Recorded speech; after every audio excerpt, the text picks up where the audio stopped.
Hey, welcome to the Crazy Dre Podcast Show. Ladies and gentlemen, boys and girls, I'm not really sure how many videos I'm going to get out of this talking about my thoughts and feelings and my philosophy about life itself and then how life is so different for someone who's disabled the way that I am. But I think I need to address a couple of things that's going on. The first thing I want to address is talking about someone on TikTok that this guy keeps posting about videos how about him becomes single and how he wants to remind all the other people, especially men out there, who were once with a relationship, if it was struggling, if it was her fault, if it was his fault, or whatever, for whatever reason, he stresses out the fact that he wants to tell everybody that single men to remind themselves that it's okay to be single, but it's okay to never want anyone ever again. And this is why it kind of touches me in the wrong way.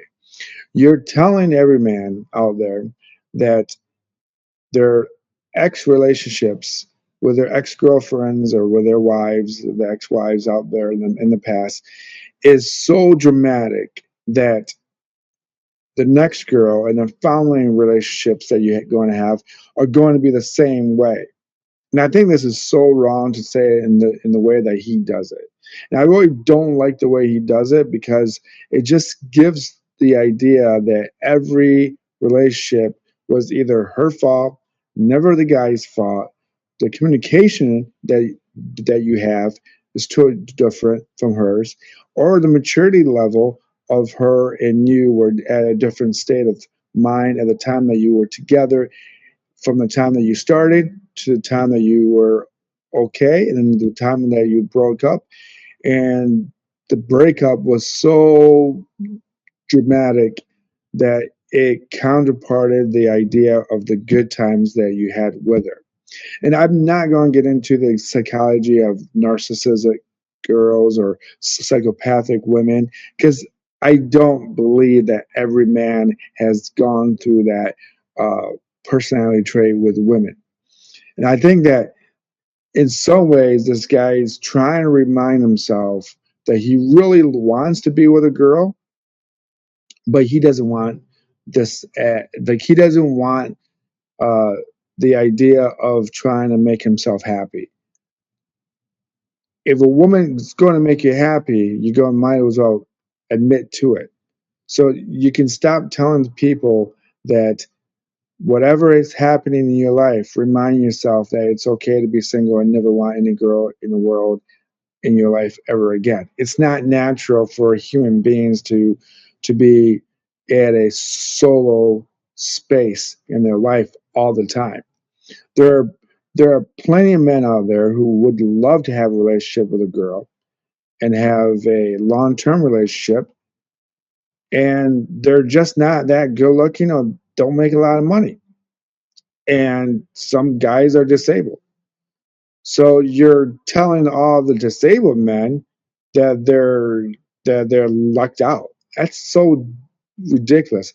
I used to hang out with this guy at Grand Rapids Brewing, which is no longer there. And he broke up with his girlfriend, and he had a couple of girlfriends along the way. And he said, "You're so lucky that you didn't have to go through that stuff." Like, what stuff? I mean, all the good times that you guys had together, all the good times that you went on a date, go see a movie, uh, did a little hanky panky stuff, uh, family kind of setting where you would go to each other's family, talk to the in laws. And I get it. People say, well, the worst thing about getting married is the in laws. Okay, maybe it is, probably it's not, because that's what family is. I mean, you're not going to get along with everybody, but you're going to tolerate their parents because that's their daughter. That's just the way it is. And she has to do the same thing with you. And that's something that with your parents. But to be so negative, it's so draining in my brain. Like, I just can't stand it. I just like everyone on TikTok, and I see there's another guy with his sunglasses on. He's got to be like 26 years old, and he's just telling people I'm telling you, man, this is what women do to pretend that they're are are are a good person for 6 months, and then the true colors of that girl comes out, and it's just garbage. And he just every now and then he pops up on my For You page, and it's just like, enough. Then don't date that type of girl. And I think this is something. There's two things that I think that's going on. I really do.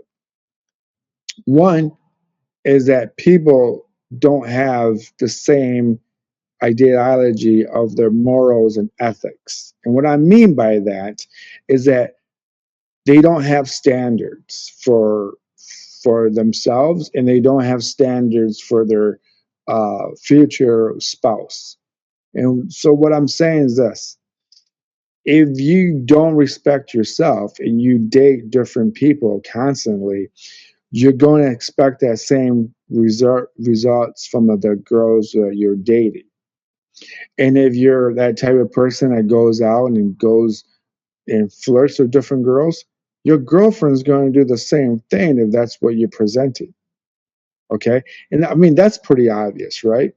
But here's the thing I'm trying to get this out, is that if you want your girlfriend or your future wife to be at the same level, then you have to have the same morality and ethics that you want her to have. So so if you want her not to be cranky and yelling at you, then don't date a girl that you know that's going to complain a lot. And then that means that you don't complain a lot about life either. That's something that people don't really see sometimes. Sometimes you date exactly the person that you are, exactly what you're dating. So if you're the type of person that complains about life, you're going to attract someone who's going to complain about her life. And then she's going to complain about you, and then you're going to complain about her. If she is very happy go lucky and everything's kind of smooth sailing and you guys talk things out and communicate, then you too should be the same way. So if you're a guy that's kind of laid back and you really don't care about other people's relationships, but you like just to hang out with your wife and watch movies and TV shows because that's what you like to do and she likes to do, then you're going to have that same thing too. And what I mean about ethics, this is another way of saying it. If you are a religious person and a spiritual person and you believe in a one person relationship and monogamous relationship, then your spouse is going to have to think the same way. You can't have it both ways where you are magnanimous and then your wife has to not be magnanimous. I can't even pronounce words right at all. It's another thing about being disabled is like my speech impairment's also whack. Okay. But if you are a type of person that respects your space and respects other people's space. Like if you're the person that respects your friends' girlfriends, your friends' wives, and respect that space, then should you and your spouse. So there's no backtracking or back and forth speaking bad about her friends and not about his friends. And then just the idea that if you're a homebody, then so should she. If you like to stay at home and she doesn't like staying at home, that's probably not going to work for you. I mean, yes, give and take. She goes out with her girlfriends every once in a while and you're hanging out with your buddies at the golf course. Yeah, that makes sense. But if you're the guy that comes home and you don't want to go on the weekend and she goes out every weekend or every other weekend or whatever, regardless with you or her friends or her family, and you don't like doing that type of stuff, that's really not going to work. It just isn't. And if you're the guy that likes to be social with your family and your friends, and you like to see your family and friends, and she doesn't want to see anybody, it's not going to work either. It just really isn't. And sometimes people don't put numbers together and say, you know what? I I want to have kids. And she says, well, I kind of want kids, but I'm not sure. That should give you a signal that maybe you don't have kids with her at all, regardless how hot she is or how much you love her. You can love somebody and let someone go because it's not the right person for you. It's just so weird to say that out loud, because a lot of people think that you can only love one person in the same level of person that you want to have sex with, but it's totally different. And it's so weird to say that out loud because a lot of people don't believe it. There are men who date different women through their lifetime and end up with a wife that they've been married to 25 years ago, can say to themselves, yeah, I liked this girl when I was 15 or 18 or 22 because that's the period that I was in. And same thing with her. She can date men from the past and say, yeah, this is the type of guy I liked back then. This is the type of guy that I like now. And this is the type of guy I want to be in the future, because it's just, you mature. I mean, it's really not, I don't know. It's really not that difficult. I think it is difficult. I think it really is difficult to be in a relationship. I think it's just the communication is so tough. And I think the reason why I struggle with when listening to people talk about stuff like that is because you're able bodied. I'm disabled. Okay. And people say, what does that have to do with anything? That has to do with a lot with everything. First of all, a lot of women may think I'm somewhat attractive, but if they know that I'm not going to be able to financially support her if she gets hurt or she gets sick and all that, it's in the back of her mind. Subconsciously, it just is. It's not like she's being a bully or she's being mean. It's not. And I'll be honest with you. I'm not mad the idea that if a girl likes me and she won't date me because I'm not financially supportive. I mean, what else am I going? I mean, I can't blame her for it. I can only blame my own God and my own birth parents for making me disabled and not that quite highly intelligent. I'm street smart. I can read between the lines. I know when people don't like me, when people do like me, but it's a different aspect of life that you have to understand. Like, there's a everyday occurrence in my life of being lonely and bored. When you are an able-bodied person, you don't have to be alone. You don't have to suffer. You can find someone to hang out with. I mean, I think a lot of men are just feeling sorry for themselves because they want this perfect spouse or this perfect girl, and it doesn't exist. There's no such thing as Paradise City, the grass is green, and the girls are pretty, from Guns N' Roses. We all, and we were all in our teens, and we all think that way, but in reality, it's not that. You're not going to get the best looking girl. And it's not even about the looks. At a certain age level, it's not really about the looks. It is somewhat always about physical attraction, that you have to be physically attracted to that person. But in reality, if you can find someone that you can mesh with and you can like hang out with and chill and watch movies and go out to dinner and hang out with her friends, and she can hang out with your friends, and you guys all go to dinner or vacation, and you can go on vacation with her family and she can go on vacation with your family, or seeing each other's family once a month. That's the key to happiness, is to find someone that that has the same wavelength that you do. So you don't ever expect her to be sexy all the time. And she doesn't have to think of you as Mr. Hunk, because it's not real. And I get sick of everybody saying that all these Gen Zs and all these millennials are always not having kids and not getting married. And maybe that's true, and not growing up, but that's true. That is true, but it's their fault. It's not their parents' fault. Their parents I mean, if I had kids, my kids would have been brought up in technology in some sort. But if I were to treat my wife like dog crap in front of my kids are going to see that too. I'm sure they would. But if I treated my wife with respect on the same level she respects me, I think it's going to be a total different uh, ideology. There's different ways to see the way I see things. I just think that a lot of people make their life a lot harder than it really is. I really, really do. I just think that you should be really happy that you're not disabled. You should be happy that you don't have cancer. You should be happy that you're not some bad learning disability as the fire truck goes by. You should be happy that you can walk normal. You should be happy that you don't have blisters on your feet when you walk too much. Because I have calluses on my feet when I walk too much, and I never complain about it. I never do. I, I get annoyed by my own feet. I walk different. I walk with a limp.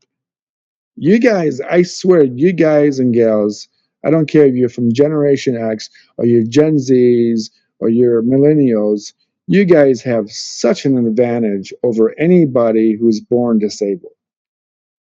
You can meet if you're a Gen Z guy, or if you are a millennial guy or a Generation X guy, and you have too good a full body, a decent job, or not even a great job, you guys should go out and find or date any girl that wants to talk to you. And you know what? I mean, I don't even know what I would do if some girl came up to me and she would like my if she would have liked me or not. I wouldn't know if she was joking, because this is what happens as you grow up as a person with a disability. You see or you know a girl that likes you, but you know in the back of your mind that for some reason you know it's not going to work out, because when it starts to work out, something happens. Friends, families of hers says, you could do better. He's disabled. He's not going to be able to support you. So that sticks in your head forever. That sticks up. That is in your head forever. It never goes away. That confidence is just shrunk down to nothing. Okay. And then as you get older, those women who were married and now divorced or on separation protocol. Remember, separation doesn't mean that they're divorced. It just means that they're willing to do whatever they want to do to make themselves happy, regardless of their of of the outcome. Okay, so this is what could happen. So let's say she's divorced and she has kids and all that. I have to accommodate her and her family and her kids so that they like me. So now I have to work even harder to have her kids like me, and then her family's gotta like me. And then whatever happens, it can backfire on you because then everything's your fault. Okay. And this is something that can probably be quite sympathetic to other men who were once married, divorced, and they can't see their kids, but they are divorced, and then now they have to be kind of a weird stepdad to kids that they never had. I can say it that way too. So I'm not no dummy about this as well. Okay, I'm I'm just going to be honest with you guys. But this is really what happens. So as you get older, you don't know if it's okay to talk to that girl that once was married or not. And then what happens is that she kind of trickles you into her bait. Like it's like she's going fishing. And then you don't know if she's being serious or just being flirtatious. Because some girls will just flirt with any guy. And I get some guys are pissed off about that, because who wants to be flirted with and nothing happens, right? So, but here's the thing though. Now, if I find out that she's just being BSing with me, I can't go at her and say, like, that was bullshit. That was not cool. Because that would make me look like a bad guy and say, oh my God, she gave me the green light, officer. And then she turned that green light to a red light, and I didn't know it was coming. But a lot of people who are disabled, a lot of able bodied people think that we're being creeps towards the girl that's not disabled. We Some people think that we're invading a person's space by talking to her, and they don't feel comfortable with me as a disabled person. And some people say this, what is, why would she care? So this happened to me at a bar downtown. So about almost a year ago, I'm at this particular bar, and it's about 7:30 p.m. I had a burger and a couple of beers there. This very attractive girl comes up to the bar, and she's waiting for her friend to do trivia night on Taylor Swift trivia night. So I'm sitting next to this girl, and I'm talking to her, and I can get the vibe that she kind of likes me, but I know in the back of my mind it's not going nowhere. And then, and then, and then, and then we're talking back and forth, and she seems interested. Her friend shows up, and I think the girl that I was talking to really didn't care about Taylor Swift, and she didn't want to go to the trivia thing, but she kept looking at me and trying to talk to me as much as I was talking to her. The bartender goes out of her way to tell me that I'm invading their space. While the other girl, the attractive girl, she keeps looking at me and talking to me. Her friend is getting upset with me because her friend, who is attractive, is paying attention to me. And then the bartender has the idea that I'm invading their space. And this is something that happens very subtle, very, very subtle, that people who think they have more authority than I do can tell me to be quiet, to back off, to go away, to do all these other stuff that I'm like, I'm just talking to her and she's responding. She didn't say anything like, oh, thank you, goodbye. I mean, usually when a woman doesn't want to pay attention to you, her body will shift away from you. And her body was not shifting away from me, her body was towards me. Her friend's body language was going away from me. And but to tell you the truth, I mean, can you give me any credit for talking to someone that I knew that it wasn't going to be a good episode? And this constant loneliness is very hard to understand for people who are able-bodied people, because people think that disabled people should be happy to be alive and be happy to be in public and be happy just to be around. That's really what people think that disabled people should be like. Oh, you're breathing. Oh, look, you're outside. Oh, you're shopping for food. You're watching sports by yourself at a bar. Oh, you're doing something. Uh, uh, you're hanging out with friends who are married, and that's great. But they don't understand this just weird loneliness that you get, that you have to absorb. But you don't have expectations to be with somebody because there was never that expectation in the first place.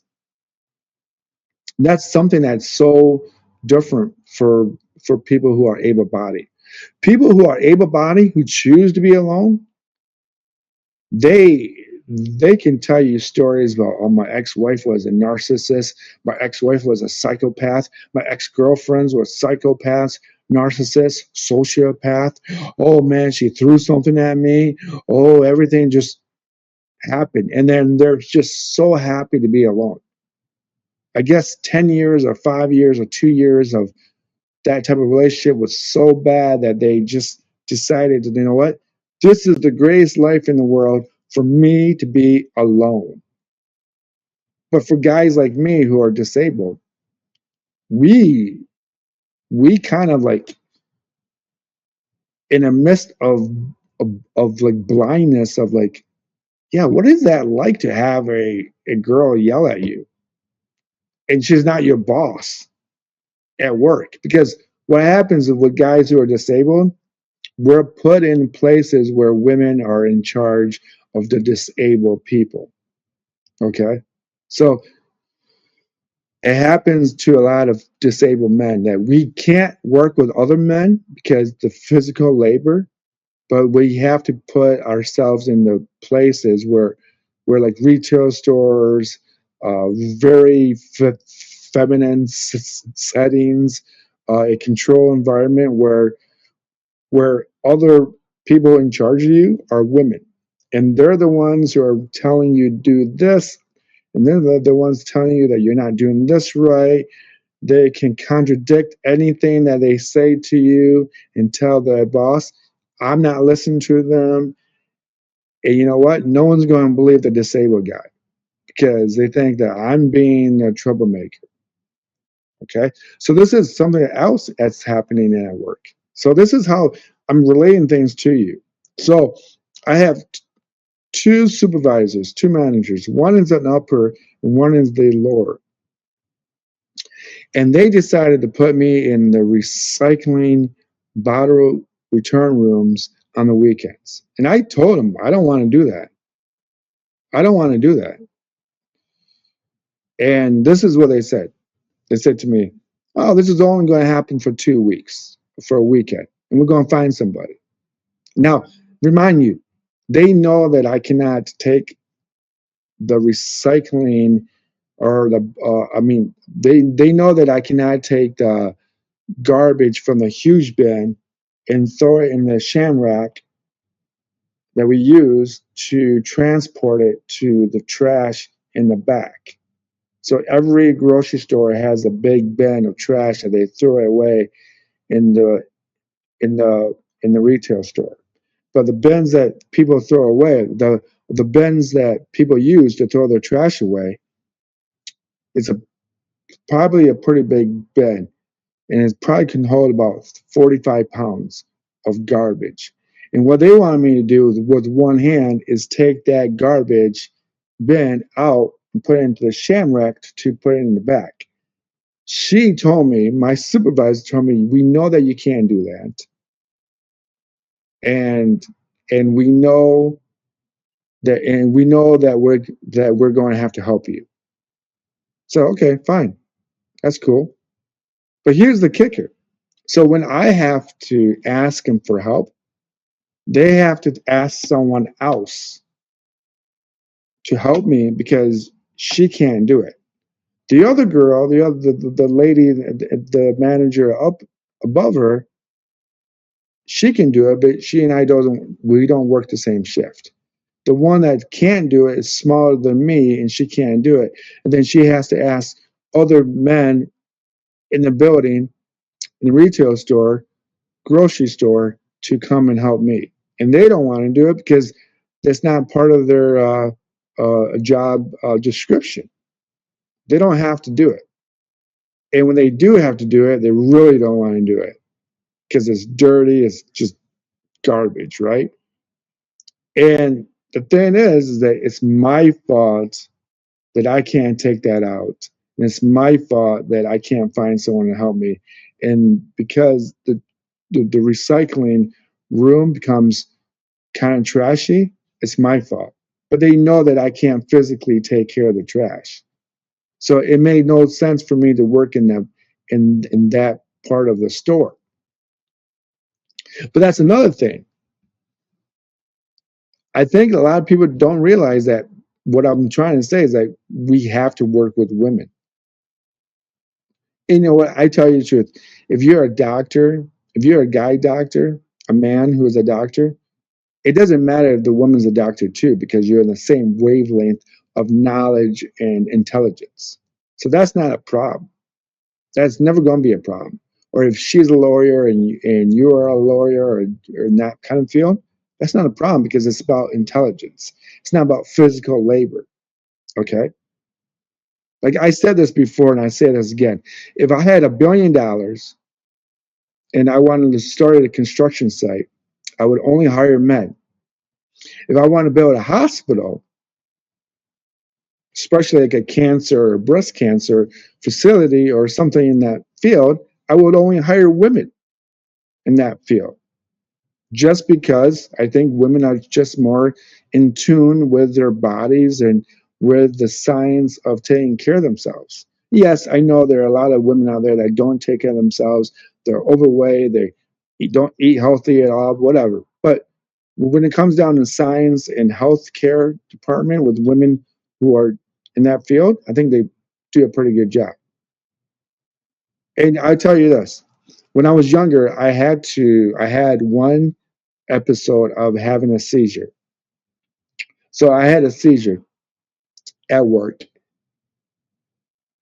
and this is years ago, like 20 years ago, almost 30. And I had to go to see a neurologist. And you know what he was going to do? He was going to put me on 2 seizure medications. And you know what happened? I became like a zombie, dead. I was drowsy all the time. I looked like I was about to die.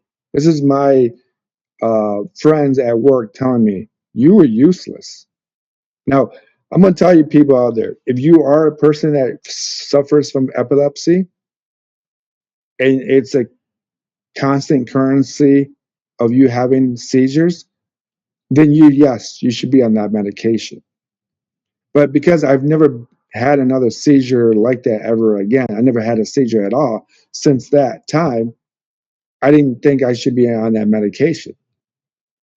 I just, I'm just I'm not built different. I just understand what I can do with my body and what I cannot do with my body. I shouldn't be drinking and drinking and drinking, so I cut back and back. This is something that even with my PA, now I have a male doctor, but I see the PA, and she's a girl, and this is something that's different between men and different and women. Now, for guy stuff, I'm gonna go see the guy doctor, prostate, any of that type stuff. I'm going to see the guy. Now, I know I see him once every 10 years, but the PA is the girl. And she gave me a list of things that I should start eating better, what I should stop doing more, what I should be doing. This is how you get yourself to better health. And that's what I've done. And to be honest with you, she never tried to put me on extra medication. I might be on one heart medication for high blood pressure, but that's a lot of that high blood pressure was because of my father's passing a couple of years ago. But I've noticed that even when even those days that I take my medication, my blood pressure is still sometimes lower than 120 over 80. Sometimes it's 110, which is too low almost. Am I correct? I'm being honest with you. I'm just trying to be honest with you guys. So, and to be honest with you, I think if I saw him every year, like I get a checkup every year, every physical every year, if I saw him, I think he would have tried to put me on all kinds of medications. I really, really do, because pharmaceutical companies need to sell their stuff. And who do they sell it to? They don't sell it to the PA, they sell it to the doctor. And then the doctor, if he's sold on the product, he's going to tell the PA to use that product. But I'm telling you, I'm very lucky that I'm like knowledgeable enough to understand my own fate. Okay. So when I know that I'm not going to be the guy that the girl's going to want to be with, it's sad to be honest with you. It is kind of sad to think about it, but in some ways, it's just like, what am I going to do? I mean, what am I going to do? I don't know what to do about it because I mean, I could be the nicest guy in the world. I could be, the smooth talker and all that, and all this stuff, but that really doesn't work in the long run. That really doesn't. That really, I mean, some people think, oh man, you're really good you're good with flirting with women. Oh yeah, I'm great at that. But how many of those girls have you seen to come back in my life, and then they're part of our life as a friend? If you as my friend, how many times have you seen that girl come back in my life? Zero. It's it's kind of weird. Like I moved downtown to where I live because I wanted to socialize with people that I did not know. So sometimes I go to restaurants and bars and sit at the bar, and if someone's talking about life and all this stuff, I'll talk to them, and I'll never see them again. Because you know what happens at the local bars from where I grew up in? All those people that I talk to are unhappy married people, divorcees, and they're just really are down on themselves. And then the people who are married, some of them join the swingers clubs from where I went to the bar for like 13 years. And on Mondays, there was a swingers club. And it's just weird. It was just a weird thing to be around with, and you know it, and they think that you don't know it. That's something about being disabled. Like, a lot of people think that I don't know a lot of stuff about intimacy or sex or whatever. And a lot of people would say this. A lot of people say, oh, since I don't have a girlfriend, I must be a homosexual. Like, no, why would I have to be gay if you're alone? That makes no sense. Now, I would tell you the truth. If I was gay, I'd probably be one of the most proud people of being gay because I'm very proud of being me, but I'm very sad to be me as well.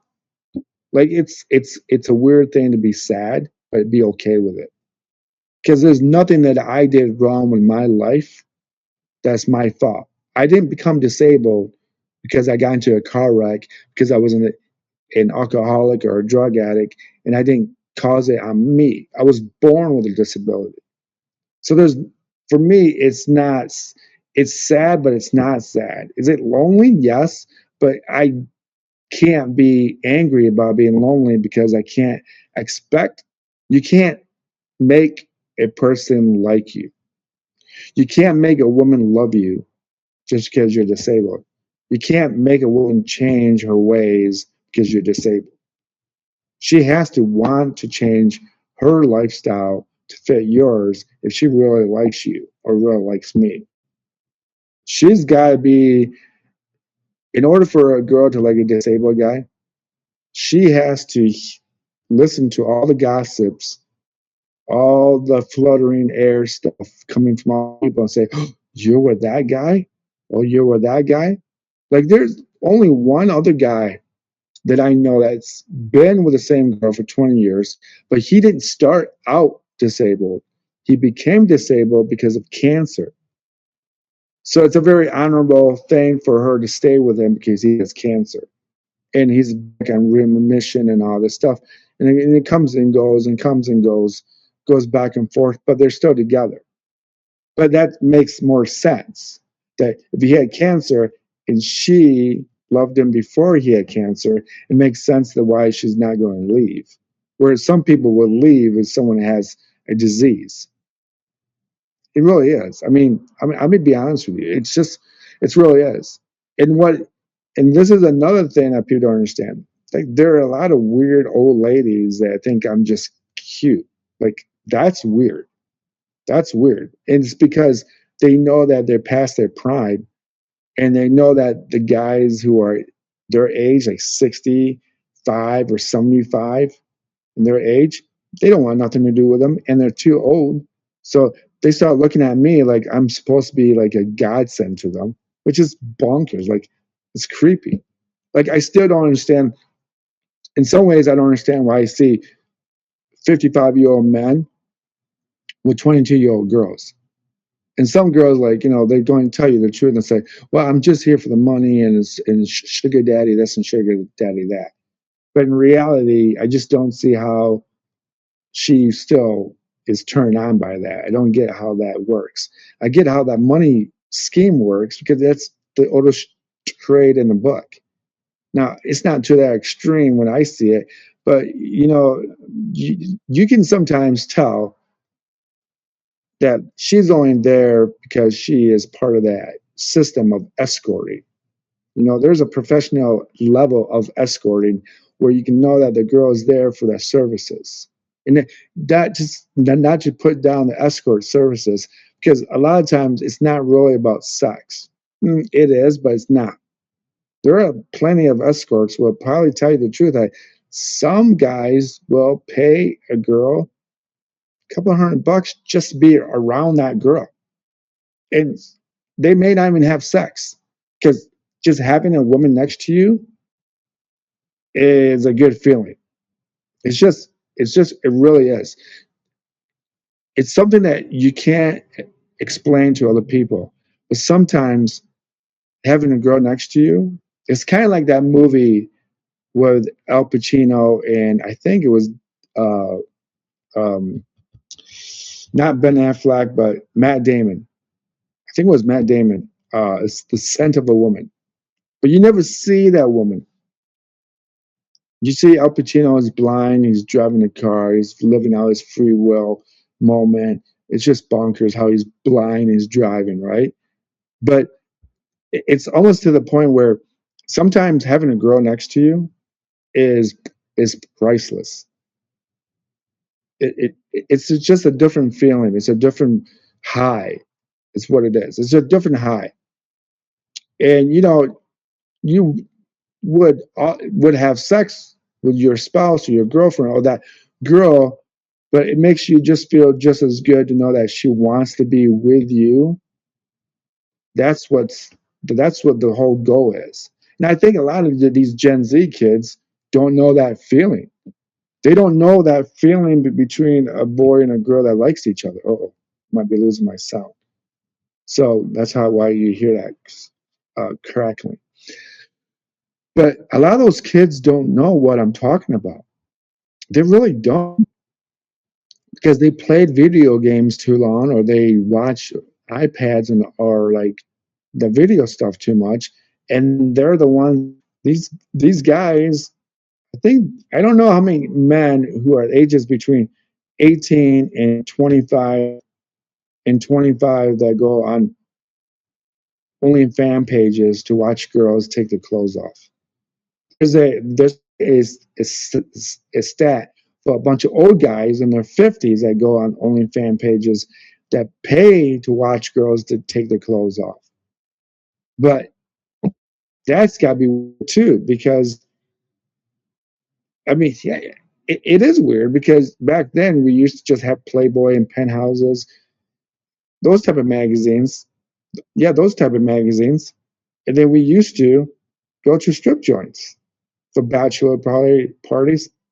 I'll be admitted, I went there more than I should have. But again, you have to understand that women my age, when I was 25, now probably was 20 pounds lighter than I am now. So I was a skinny, frail kid. And it's not because I wasn't eating or was doing drugs and all that. I didn't do drugs. I smoked a couple of times of weed with my friends and drank a lot of beer. Yeah, I did that. But I was never on heroin or never on meth and all that type of drugs. But my high metabolism made me look like I was like frail. So when I was in my mid 20s, girls didn't want nothing to do with me.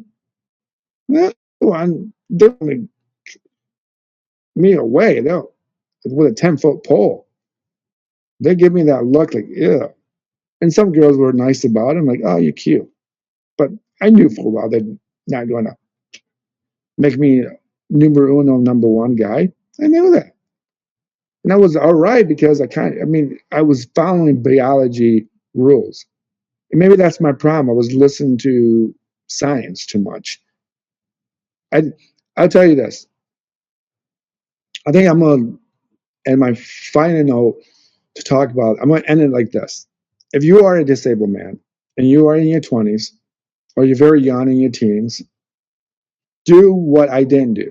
Take that chance, talk to that girl, and regardless if you're in high school or college and you're disabled, I don't care if you're in a damn wheelchair. And I don't care if you're crippled and you're walking with a cane or like with a walker or with I don't care. If you like that girl, just go talk to her. Say whatever you need to say to her. Don't be super creepy about sex, but try to make her laugh and live for that moment. Because I didn't do that when I was in high school. I did it with maybe one girl. But the problem with me, that one girl, is I didn't take it to the next level because of my confidence. And that was my fault. It wasn't really her fault. It was really my fault. But that's how life is. So if you are disabled, if you are a disabled man, I really want you guys to try to go and meet that girl. And it doesn't mean that girl has to marry you or you have to have kids and all that. Because if you go to that girl and you and her get along and all that, but she's not the one for you, maybe it's the next girl. Maybe you won't get married until your 40s. Who knows? Maybe listening to this episode will make you like, oh, you know what? He's right. Don't be like me. Don't be like me at all. Okay. If you see me, you know, don't be like me. Don't wait till the last minute to be happy. Don't listen to all these able-bodied men complain about their ex-girlfriends and their wives. It's just as much as their fault as it is as her fault. And maybe it is more her fault than his fault. But there's no reason to actually believe that every time that they got into a relationship, it was always her fault. Because if that is the case, if you ever listen to a guy say, well, this girl was a problem, this girl was a problem, this girl was a problem, this girl was a problem, really the common denominator is him. He's the problem. Okay? Because eventually most guys who are smart, they know where they know where their plateau is, where their platform is. So they know by the third or fourth girlfriend that they have, they know, okay, I need to change my game up. I need to stop being like this and be more polite or be more funny and not as sarcastic or be more responsibility, going to work, paying bills. I mean, there's different aspects of maturing that you have to see. And for a guy, when they know that, they're they're actually find a girl that they actually start dating and then marrying her or staying with her without getting married for the rest of their lives. And those are the guys that you never listen to. I mean, those are the guys that you never hear from. I never heard a guy on TikTok who's married and give you the best advice in the world. I never hear that. I've always hear the guys who never, ever, ever have a good relationship with women that will say that. Oh, my wife left me. Oh, I was a jerk. I wasn't a jerk. She just left me. You never hear the confident guy. And then when I say confident, I'm not talking about always the good looking guy, not 10 percenters. You never see the 80 percenter guys who are overweight, who drink too much beer. You never see them on these platforms because you know why? Because they're too busy having a good time with their wife. And they're too busy having a good time with their kids, raising their kids with a wife or their girlfriend. You never see that. You know what? Now you know. So if you are a disabled man, just live your life. Try to meet any girl that you can. And it doesn't have to be the girl of your dreams. Just go out and meet people. I mean, you have nothing to lose. And I wish I kind of always knew that concept, but I don't know. I'll be honest with you. Getting rejected that many times really put a hold on my brain cells. It really did. And I don't know if I can ever recover from that. I don't know if I can ever recover from all the things that happened to me. I mean, I didn't tell you much about my birth parents and my adopted mom. I didn't even talk about that. But it's been a long, long road. So, I mean, if you are someone that is trying to meet somebody, or you're trying to convince yourself that you don't need a significant other, stop lying to yourself. Human beings were never supposed to be alone forever.